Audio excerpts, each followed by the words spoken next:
Moi, j'ai une question de une idée de passage, c'est le pseudo de la personne, qui te demande, est-ce que tu as peur de découvrir ce que va laisser le gouvernement aujourd'hui et qui t'empêcherait éventuellement de faire ce qu'on a prévu?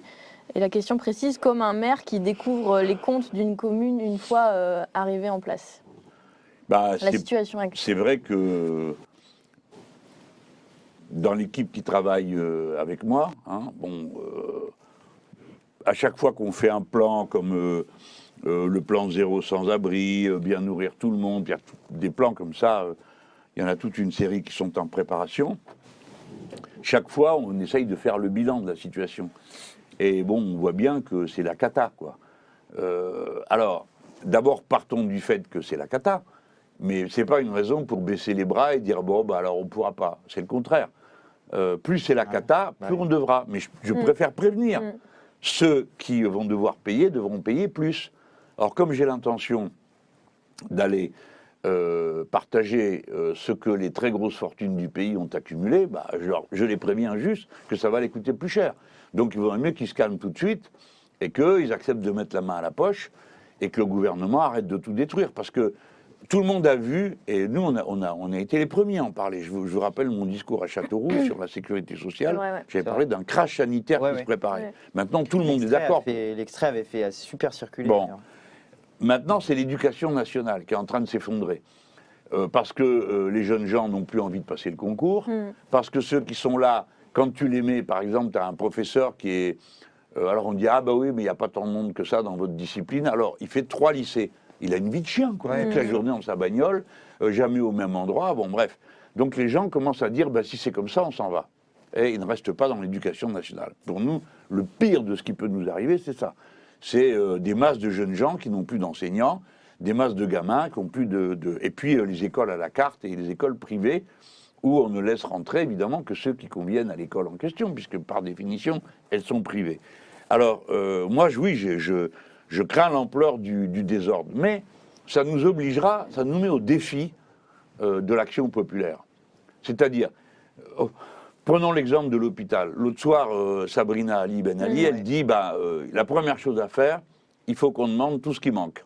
C'est-à-dire, tu fais le tour de l'hosto, combien il te manque de chaises, combien il te manque de ceci, de cela, de brancards, de bon. On fait la liste et on regarde combien ça coûte et où on va trouver les gens pour les mettre. Mais si vous voulez, à chaque fois, moi, c'est pas la peine d'essayer de m'impressionner avec des chiffres. J'ai déjà dit à des gens, ça sert à rien ce que vous me racontez, parce que vous êtes là à faire comme des perroquets ce qu'on vous a appris à faire, c'est-à-dire à dire tous les 5 minutes combien ça coûte, ah mais combien ça coûte, parce que vous confondez le budget de l'État avec le budget familial. Bien sûr.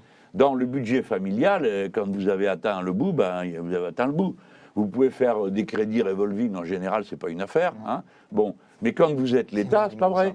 Vous empruntez s'il faut. Par exemple, là, on a emprunté à 0%, je sais pas combien de temps. Dans votre vie privée, pensez à ça. Si quelqu'un vous proposait de vous prêter à 0% pour acheter la voiture, vous courez tout de suite l'acheter. D'accord. L'État, c'est ce qui est possible. Alors, des fois, c'est plus que 0%. Mais c'est pour dire qu'on ne peut pas juger de la même manière le budget de l'État et le budget d'une famille. Le budget de l'État, il vous rentre 100 milliards, vous en avez besoin de 200, vous les prenez aux gens. Alors, avec un barème d'impôt, avec tout ça. Mais donc, on ne peut pas comparer. On ne peut pas comparer. Là, par exemple, je vois Hypatie Alexandrie qui n'a rien compris. Bon, je sais que je vais payer plus d'impôts avec vous, mais j'ai envie d'une France qui me fait vivre. Bon, elle est d'accord pour payer, je ne sais pas pourquoi, mais je vais vous dire une chose. Si vous gagnez jusqu'à 4 000 euros, vous ne paierez pas plus. Hein, ne croyez pas ça. Ceux qui vont payer, c'est les autres. C'est après. Mais déjà, 4 000 euros, il faut les gagner, quoi. Donc, je sais pourquoi vous avez tous peur quand on parle d'impôts. C'est que vous n'avez pas idée des fortunes qui sont accumulées à l'autre bout. Je vous donne un exemple. L'année dernière, juste le CAC 40, c'est les 40 plus grosses boîtes du pays. Il y en a plein d'autres en dessous, avant qu'on arrive à la très petite entreprise qui sert toujours de prétexte pour pleurnicher. Bon. Eh bien, ils ont fait 53 milliards de dividendes distribués à leurs actionnaires. D'accord ? 53 milliards de profits distribués en dividendes. 53 milliards, la même année où il y a des tas de gens qui n'ont pas fait 1 euro parce qu'ils ont dû fermer la boutique ou fermer leur boulot et tout ça. Voilà, donc on a dit, écoutez, cette année, c'est année blanche pour tout le monde. Donc aussi pour vous, gens du CAC 40. Donc vos 53 milliards, on vous les prend. Allez, un geste de bonté. Combien vous aviez fait l'année dernière? Je vous laisse la même chose, mais tout le reste, je le prends. Bon, ça faisait du travail pour, écoutez bien, 1 million de personnes pendant un an à 2 000 € par mois. C'est énorme. Ah ben vous vous rendez compte? Vous imaginez que tout d'un coup, vous allumez la télé ou la radio et on vous dit 1 million de personnes ont été embauchées par le président Mélenchon, ils ont un contrat d'un an.